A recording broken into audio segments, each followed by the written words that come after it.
Well, hey, family, this is Pastor Jennifer, lead pastor here at Jackson Revival Center Church, and we are so elated that you have taken time to meet me in the break room. And today we are so excited to have Dr. Jennifer Riley Collins. She's a Meet Me in the Break Room regular guest, and today we're going to present something to you that we talked about some time back, and that is preparing a 911 box. Yes, ma'am. And so, Dr. Riley Collins is a retired military intelligence colonel. And so there is something you shared with me not too long ago about the first 72 Yes. is on you. Yes. Let's talk to the people about that. So, Pastor, the state of Mississippi leaders have put out a tagline, so to speak, saying the first 72 is on you. That means the first 72 hours, the first 3 days, after an emergency event like a flood, a hurricane, tornado, it's on you. It is on that on the household to make sure that you can take care of yourself, that you can fend for yourself. And I understand it. I can tell you I don't really like the tagline, because I think it's the government's job to make sure we take care of people. But we got to realize that the government is also people who have families of their own. They have to be mobilized. Right. They have to do an assessment of what capabilities still exist even within the government. And so I believe in being prepared. And I will tell you, if I could tell this quick story.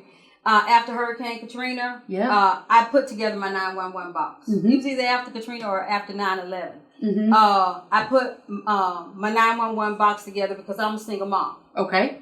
And I don't have anybody to call on. Right.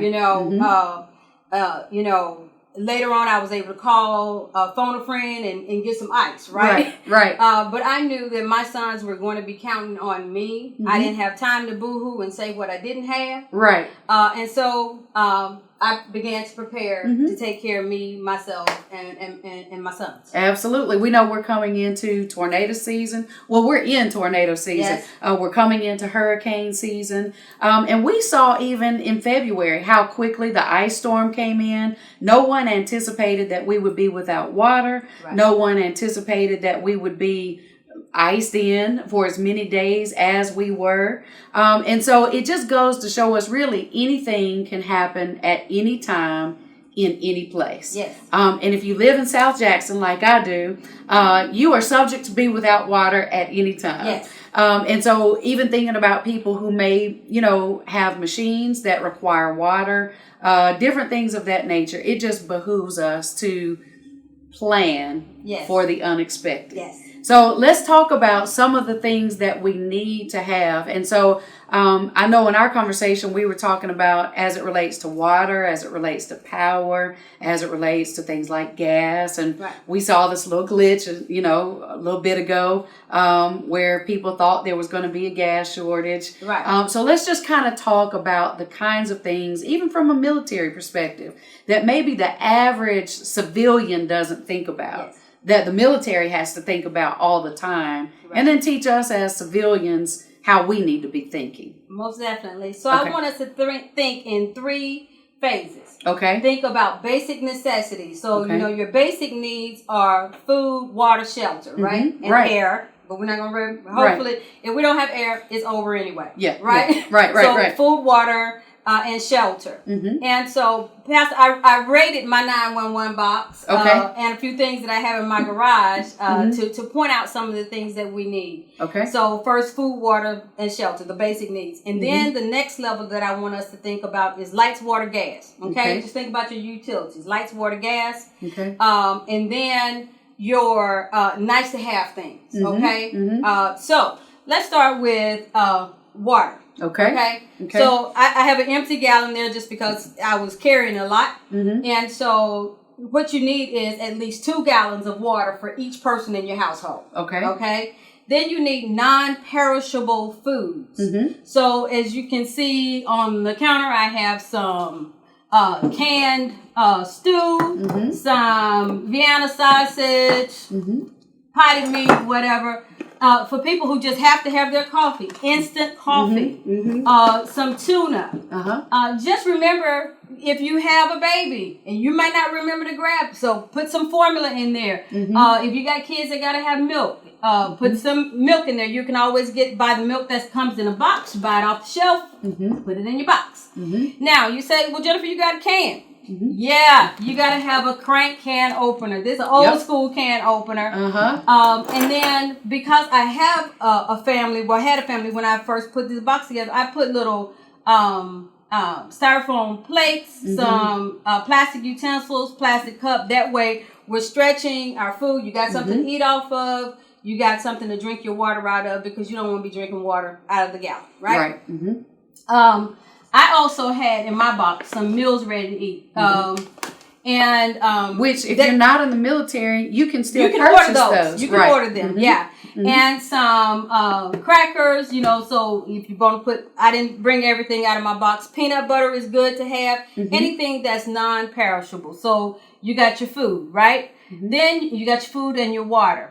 Now you want to think lights, water, gas. Okay. So to get light, I like a flashlight like this, to be very honest with you, or one of those that you raise up and you have the lantern, because if you shoot this up and you have a white ceiling, because it stands flat on its bottom, you're now lighting your whole room. Okay? Because the light is going to bounce off the ceiling. You want to make sure that you have batteries. So I brought an assortment of different batteries here. Your flashlights may, whatever you have. I think each person in your house should have the personal flashlight. In my house, there's a flashlight in every bedroom, just in case. Because that can happen with a simple power outage, even if it's only an hour or two.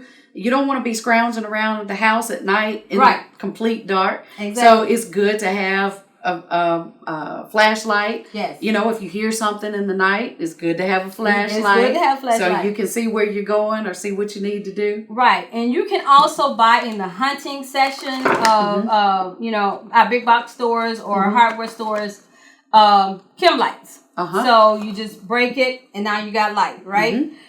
So we also talked about lights, water, gas. So you should have a safely stored gas container at your house. If you have a garage, you can sit, away from any other flammable thing. If you have a generator, great.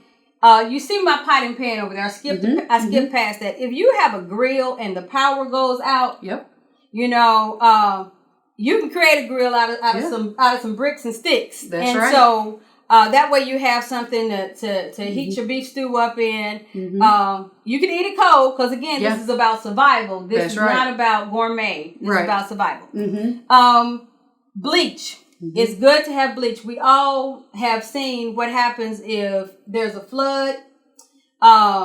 Mold begins to set in, and so you want to be able to have some bleach to clean things with. Most of us now have an ample supply of some sort of disinfecting wipes. But then you want to be able to take care of your body as well. Right? So some baby wipes. Guess what? There's a roll of toilet tissue. Each person that in my house, and when I initially put these together, there were 4 of us. So each one of us had a little personal hygiene kit. I tossed in there later gloves and masks, post-COVID. I'm just going to flip this up real quick. That's socks and underwear. You want to have 3 changes of socks, 3 changes of underwear. You can wear the same clothes, but you're going to want to change your underwear. And I noticed you have it in a plastic bag. Yes. And you're putting it in a plastic box. So if water gets to it, your stuff stays dry. Right. Most of this stuff is stored in a plastic bag, but so that everybody would be able to see. I took it out of the plastic bag, but they're over there in that corner. And then, Pastor, if you got small kids, toss something in there that they can play with, so they won't get on your nerves and you won't get on theirs. I also put in my 911 box some paper that way you can use crayons and color. But also, if you need to leave a note, then you have paper and a marker. What I forgot to grab out of my 911 box was the duct tape. Because you want to be able to post that on the door of your house. If you remember in Hurricane Katrina, and then when we've had other situations, people didn't know where to find their folk. Right. Because guess what, y'all? Sometimes your cell phone not going to be charged. So these are little $5 chargers that you can buy at your big box store. And then, Pastor, something else I know we're going to talk about later in another episode. This is a picture of me and my kids, okay? And I encourage people, put a family album or something, because it's emotional when all your stuff is gone. So something that is important to you. This is a picture when I was skinny and I had kids. They were cute back then. And a garbage bag. But also, this is a skinny version of my book of important papers. Okay? So this plastic tarp is that shelter. Okay? It can be shelter if you need to put something on your roof. Or you need to cover your family. So that, and then it's all stored in the plastic box. Boom. Very good. You grab it, you throw it in your car, and you're good to go. And how much water should you have per person? That, Lord forbid, the water is out. How much water should you have per person to be able to sustain yourself for a couple of days? At least 2 gallons per person. Okay, so we want at least 2 gallons per person of water. What about first aid supplies in case somebody gets a cut, a nick? On this table somewhere, y'all excuse me, I have a bigger first aid kit, but I did grab this little small Band-Aid set. And then there's also some Listerine. Listerine, and I know we're not doing a commercial for Listerine, but some sort of antiseptic that you can clean a wound with. And so it's not just for your mouth, but you can actually, clean a nick or cut with it. In my car, I will tell you, I put it over there somewhere. I actually keep another little small bag that has like bug spray in it, a little small battery operated fan. I also have I don't think I showed this. This is a power box. Okay. So anytime I know that there's bad weather, I go ahead and make sure it's charged up. This one's probably charged up because, see, it also is a light source. Okay. And it has a place where you can plug stuff into it. So it's a nice little thing to have if you have a little power box, because you can charge your phone up there. And I know it's a lot, but it's really, if you have it all in one place and you have it in something you can grab and go. This is actually not my 911 box. My 911 box is still in my pantry, but I grabbed some stuff out of it. But I brought this because I want you to see it's roughly this size, something you can grab and go. So you want it situated somewhere near your exit, so your family knows to grab it and go. And so this is manageable, Yes. A single lady can carry this, a child can carry this, so it's manageable, not too big, not too small. But you can put the bare necessities. And so this is not overly expensive. This is something that you can put together, that you keep together, and it's ready for whenever you need it. And certainly we've seen more and more and more opportunities arise, pre-COVID, post-COVID, during COVID, that points to the fact that we need to have these kinds of things available. We're not conspiracy theorists or anything like that, but we see just from all the different weather events we've had. I was looking at a post recently, a particular city in Louisiana. They've been hit by floods, they've been hit by hurricane, they've been hit by tornadoes, all of this within the course of a year during COVID. Yes. And so that means they would have taken advantage of having this box multiple times. Yes. And so you got matches, you got lighters, you got your Bible, and you got your bullets. Yes. Okay. Yeah. I was going to ask about protection because yes, ma'am. It's always good. Yes, ma'am. Sometimes when power goes out, things happen. It's always good to be able to protect yourself because inevitably there's someone who didn't prepare who's looking for bare necessities. Yes, ma'am. And I will tell you, Pastor, when power goes out, ATMs go out. Yep. Okay. Gas goes out. So even though I talked about the gas earlier for a generator, if you have that, but you may need that gas for your vehicle as well, because your vehicle may become how you are connecting with the world. In after 9/11, not 9/11, after Hurricane Katrina, we had power outages all the way up here. Right. And for days. I have a TV that plugs into my And at that time I had a Tahoe. I just plugged the TV in, and that's how we got our news. Right. That's how the boys were entertained in the evening because they were little then. And they were able to, you know, we would sit outside because it was too hot to be in the house, but they could watch TV at night. But you have to have gas to keep running the car, right? So that, and then the last thing, Pastor, is, I just mentioned it, ATMs go out, always have some cash. Always have an emergency supply of cash in your house. Because when you do get a chance to go and barter for something, you want to be able to buy it. And if the ATMs are out, all the stores are going to take is cash. Absolutely. Absolutely. Well, we've seen proof within the last year or so. You can never be over prepared. No, ma'am. So it's best to prepare when nothing is going on. Get your things together, get your house in order, so to speak, so that when things come up, you don't have to panic.